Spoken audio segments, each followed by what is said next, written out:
தோழர்களே, உங்கள் அனைவருக்கும் என்னுடைய மானை வழக்கணத்தை தெரிவித்துக் கொண்டு நம்ம இந்த பதிவில் எதை பற்றி பார்க்க போகிறோம்னா, நம்ம ஊரில் ஒரு பழமொழி ஒன்று சொல்லுவாங்க, வேலியில் போகிற ஓனானை தூக்கி வேட்டிக்குள்ளே விட்டாங்கன்னு சொல்லி. அந்த மாணிக்க செவனேன்னு அவருண்டு ஒரு வேலை உண்டு, அவருண்டு ஒரு தொழில் உண்டு, அவருண்டு இமயமலை உண்டு, அப்படி வாழ்ந்துக்கிட்டு இருக்க மனுஷங்கிட்ட நாங்கள் எவ்வளோ பெரிய தைரியசாலி தெரியுமா? எங்கள் அண்ணன் தைரியத்தை பற்றி உங்களுக்கு யாருக்காவது தெரியுமா? எங்கள் அண்ணன் ஜெயலலிதா இருக்கும்போதே அவங்க கண்ணு முன்னாடியே இப்படி கையை கட்டி நின்னவருங்க அவரு.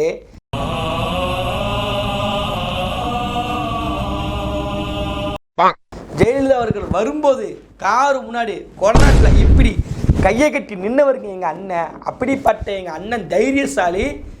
கலைஞர் உயிரோடு இருக்கும்போது கலைஞருக்கு செலவைக்குன்னு சொன்ன தைரியசாலிங்க எங்கள் அண்ணன். அந்த இடத்துல கலைஞர் அவர்களுக்கு ஒரு செலவு வைக்கணும்னு நான் ரொம்ப ஆசைப்பட்றேன். அவருடைய 100வது வயசில் இதே மாதிரி ஒரு ஃபங்க்ஷன் பண்ணி அவரோட சேர்ந்து நானும் அந்த சிலையை ரசிக்கணும்னு ஆசைப்பட்றேன். அந்த தைரியசாலி அண்ணன் வந்து அரசியலுக்கு வந்துட்டார். ஆனால் பாருங்க, ரஜினிகாந்த் அவர்கள் வந்து திமுக வந்து மிரட்டி அரசியல்காரோட பயந்து ரெட் ஜெயில் மூவியில் நடிக்க போயிட்டாருங்க அப்படின்னு சொல்லி வளர்ந்த ஒருத்தர் பேசிட்டார். அதாவது ஒவ்வொரு கட்சியிலையும் ஒவ்வொருத்தங்க தற்கூரியாக இருப்பாங்க, இல்லை ஒவ்வொருத்தங்க கொஞ்சம் மண்டை வேலை செய்யாமல். இப்போ திமுக எடுத்து சிவாஜி கிருஷ்ணமூர்த்தி, அப்புறம் அந்த திமுக தலைவரை கூட ஸ்டாலின் அவர்கள், இவங்களுக்குலாம் வந்து கொஞ்சம் புரிதல் இல்லாமலே பேசிகிட்டு இருப்பாங்க வச்சுக்கோங்களேன்.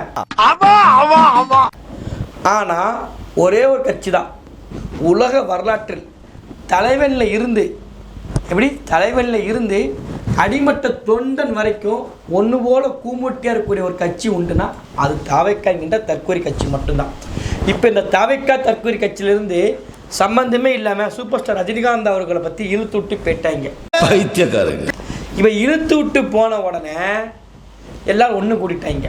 1996 காலகட்டத்தில் இதே ரஜினிகாந்த் அவர்கள் ஜெயலலிதாவை என்ன பாடுபடுத்தணும்னு எல்லாருக்கும் தெரியும். வெளிப்படையாக சொன்னாங்க, இன்னொரு முறை ஜெயலலிதா ஆட்சியை பிடிச்சாங்கன்னா ஆண்டாளை கூட தமிழ்நாட்டை காப்பாற்ற முடியாதுன்னு சொல்லி வெளிப்படையாக பேசினாங்க. 1996 காலகட்டத்தில் எப்போ விஜயண்ணா சினிமாவுக்கு வந்த புதுசு, உங்கள் நொன்ன சினிமாவுக்கு வந்த புதுசு. ஆனால் அவர் அப்போவே ஜெயலலிதாவை எதிர்த்து பேசினார். இப்போ ஜெயலலிதா உயிரோடு இருக்கும்போது கடைசி சாகிற நேரத்தில் கூட உங்கள் நொன்ன இப்போ அணிலாக இருந்து வேலை பார்த்தவர். இந்த தைரியசாலியை வச்சுக்கிட்டு தான் ஆதவர்ஷனம் பேசுகிறார் சூப்பர் ஸ்டார் ரஜினிகாந்த் அவர்களை வந்து திமுக மிரட்டிருச்சு. மூத்திர சந்தைக்குள்ளே எதையாவது பேசுகிற சின்ன பசங்கிட்ட போய் சரி சமாச்சு. உண்மையிலேயே ரஜினிகாந்த் அவர்களுடைய அரசியல் வருகையை கடுமையாக எதிர்த்த ஒரு கட்சி, இறங்கி அடித்த ஒரு கட்சினா அது நாம் தமிழர் கட்சி மட்டும்தான். இறங்கி பொல எல்லா மேலையிலும் புலந்தோம், அதில் மாட்டுக்கிறது கிடையாது. ஏன்னா ரஜினிகாந்த் அவர்களுடைய அரசியல் நமக்கு ஆபத்து, பாஜக துணையோடு வாராறவர், அதை எல்லாத்தையும் தாண்டி ரஜினிகாந்த் அவர்கள் வந்து நம்ம தமிழ்நாட்டை தமிழரே ஆளணும், திரும்பி ஒருத்தன் கையில் பேரக்கூடாதுன்ற ஒரு தர்க்கத்தை நாம் தமிழ் கட்சி தொடர்ச்சியாக முன் வச்சிச்சு.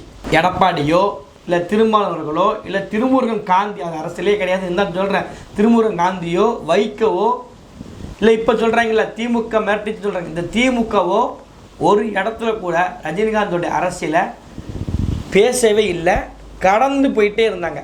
நாம் தமிழ் கட்சி மட்டும் கடுமையாக விமர்சனம் பண்ணிச்சு, கொள்கை ரீதியாக தத்துவத்து ரீதியாக. ஆனால் ரஜினிகாந்த் அவர்கள் அரசியல் வாரன்னு சொல்கிற காலகட்டத்தில் அப்போ ஆட்சியில் இருந்தது ஏடிஎம்கே, திமுக கிடையாது. இவங்க ஏன் மடக்கு ஊதிக்கணும் உங்களுக்கு புரியுதா? அதிமுக ஆட்சி பண்ணிக்கிட்டு இருக்கு, அதிமுக ஆட்சி காலகட்டத்தில் திமுக வந்து ரஜினிகாந்த் அவர்கள் வந்து மிரட்டிருச்சான். இதெல்லாம் நம்புற மாதிரி அங்கே இருக்குது அப்படின்னு சொல்லி சம்பந்தமே இல்லாமல் பேசி விட்டு போயிட்டாங்க. இப்போ கடைசியில் புழக்க போகிறது, அடி வாங்கப்பட போய் யாருதுன்னா வழக்கம் போல் விஜய் மட்டும்தான். நீங்கள் ஏதாவது மடத்தனமாக மடக்கு ஊதி மணிக்கு ஏதாவது பண்ணி விட்டு போயிருதுங்க. இப்போ வரவும் போகிறவங்க முழுக்கவே அண்ணாவை போட்டு தான் பொழந்துக்கிட்டு இருக்கிறாங்க. தேவையில்லாத ஐடியாலாம் கொடுத்துட்டு நம்மளை இறக்கி விட்டு படிக்க பார்க்குறானே. ஆனால் ஒன்றுங்க, இதுலேயும் நீங்கள் இவ்வளோ பெரிய கூமுட்டை பாருங்க, யார் இந்த தற்கொலைக்கு இருக்கீங்களா, பெரிய கூமுட்டிங்க. இப்போ ரஜினிகாந்த் அவர்களை வந்து முன்னாடி சீமான் அவர்கள் பேசினது, சாட்டை திருமுருகன் பேசுனது, இல்லை நாம் தமிழ் கட்சிக்கு யாராவது பேசுனது, இல்லை திமுகவில் யாராவது பேசுனது, இந்த வீடியோக்களை எடுத்து போட்டு இன்னைக்கு வந்து சுயன்பு அடைஞ்சிக்கிறாங்க. விஜய் தம்பி மெண்டல். அதாவது பாருங்க, ரஜினிகாந்த் அவர்கள் இதே சிவாஜி கிருஷ்ணமூர்த்தி பேசியிருக்காரு, திமுக இருந்து அந்த அமைச்சர் வந்து கலாச்சிருக்காரு, உதயநிதி அவர் கலாச்சிருக்காரு, ஏன் ஸ்டாலினே கலாச்சிருக்காரு, எடப்பாடி கலாச்சிருக்காரு, திருமாவளவன் கலாச்சிருக்காரு, சீமான் கலாச்சிருக்காரு, சாட்டை திருமணம் கலாச்சிருக்காரு. ஆமாம், இல்லை, எல்லாருமே கிண்டல் பண்ணியிருக்காங்க, கலாச்சிருக்காங்க. எதற்காண்டி? அவர் அரசியலுக்கு வாரம் சொல்கிறப்போ அவர் சக ஒரு போட்டியாளர், அதனால் கலாய்ச்சாங்க, அதனால் கிண்டல் பண்ணாங்க. அப்படி தான் இருக்கும், அரசியல் அப்படி தான் இருக்கும். அவர் அரசியலுக்கே வரலன்னு சொல்லி தன்னுடைய ரசிகருடைய பணத்தை வீணாக்க விரும்பலை, அவங்க உழைப்பை வீணாக்க விரும்பலை, உன் குடும்பத்தை பாரு, குட்டியை பாருன்னு சொல்லி அஜித் அவர்கள் சொன்ன மாணிக்கவே அரசியல் நமக்கு வேண்டான்னு சொல்லி டீசெண்டாக அவரோட உடல்நலத்தையும் மனசில் வச்சுக்கிட்டு விலகிட்டார். இப்போ அதுக்கு இப்போ யாரும் ரஜினிகாந்த் அவர்களை போய் சுரண்டவோ ரஜினிகாந்த் அவர்களை திட்டவோ கிடையாது. ஏன்னா அது அரசியல் எதிர்ப்பு. அரசியலுக்கு யார் வந்தாலும் எதிர்க்க தான் செய்வாங்க. அது எதிர்க்க இருக்கக்கூடியவங்க எதிர்த்தா தான் அரசியல் பண்ண முடியும்.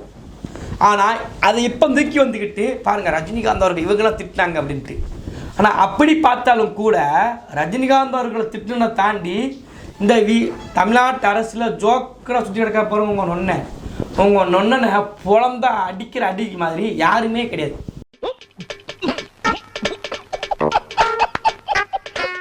தமிழ்நாட்டு அரசியலில் இப்படிப்பட்ட ஒரு ஜோக்கராக அடி வாங்குறது மாதிரி யாருக்குமே கிடையாது. அப்படிப்பட்ட ஏஐ ஜென்ரேட்டர் வந்திருக்கு, ஏஐ வச்சு ட்ரோல் வீடியோ போடுறாங்க, நடித்து வீடியோ போடுறாங்க. அதாவது யூடியூப்பில் பண்ணணும்னு நினைக்கிறவங்கலாம் விஜய் அடித்து தான் பழகிக்கிட்டு இருக்கிறாங்க. அந்த அளவுக்கு ட்ரோல் மீட்டெல்லாம் மாறிக்கிட்டு இருக்காரு. ரஜினிகாந்த் அவர்கள் அந்த இடத்துல கூட யாருமே அரசியல் எதிர்த்தாங்களே தவிர ரஜினிகாந்த் அவர்கள் தனிப்பட்ட வாழ்க்கைக்குள்ளே போகவே இல்லை. ரஜினிகாந்த் அவர்கள் கூட தனிப்பட்ட குடும்பத்துக்குள்ளே போகவே இல்லை.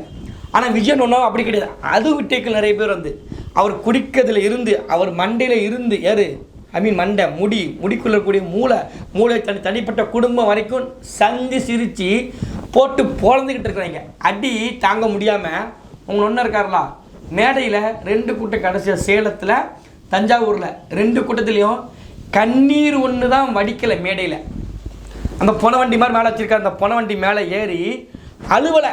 எனக்கு தெரிஞ்ச அழுதுப்பார் அவர். ஒரு கட்டத்தில் ஒரு மீட்டிங் அழுதாரு தெரியுங்களா? சென்டிமெண்ட்டான எமோஷனல் நேரலாம் அது அவருக்கானது.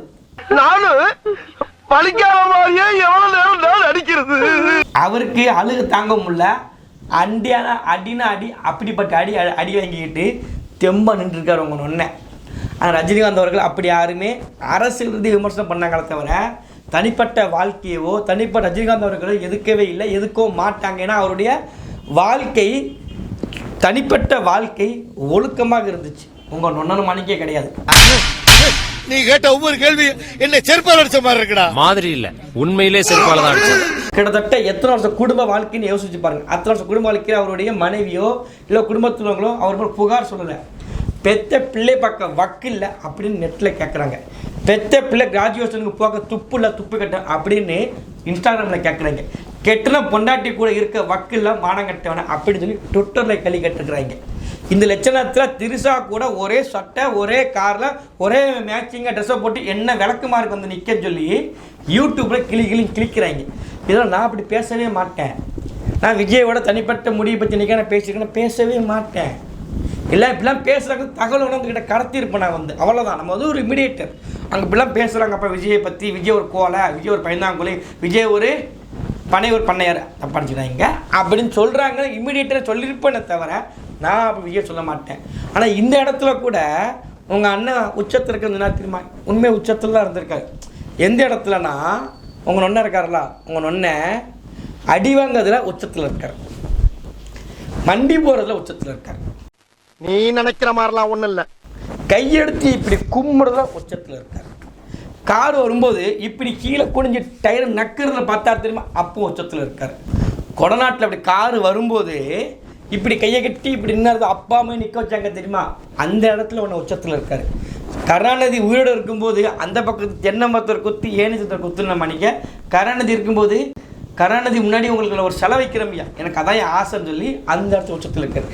இப்படி பல இடங்களில் மண்டி போட்டத்தில் மல்லாக்க விழுந்ததில் தேடி பார்த்தாலும் இப்படி ஒரு மானக்கட்ட ஜென்மத்தை பார்க்கவே முடியாது. அப்படிப்பட்ட உச்சத்தில் இருந்துக்கிட்டு என்ன ஆட்டம் ஆடினடா.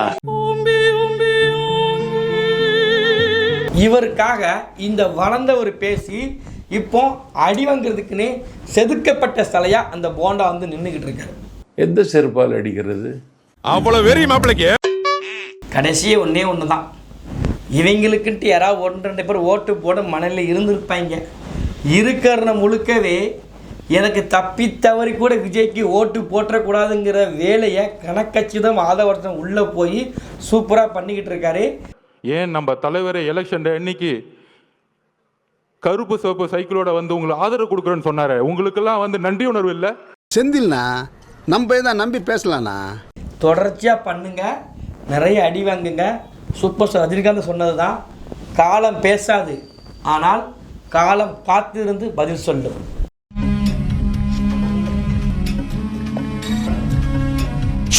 அந்த காலம் ஏப்ரல் மாதத்திலிருந்து மே 4 தெரிய ஆரம்பிச்சிடும். காத்திருந்து நல்ல பதில் இந்த காலம் இந்த தற்குறிகளுக்கு கொடுக்க போகுது. நன்றி.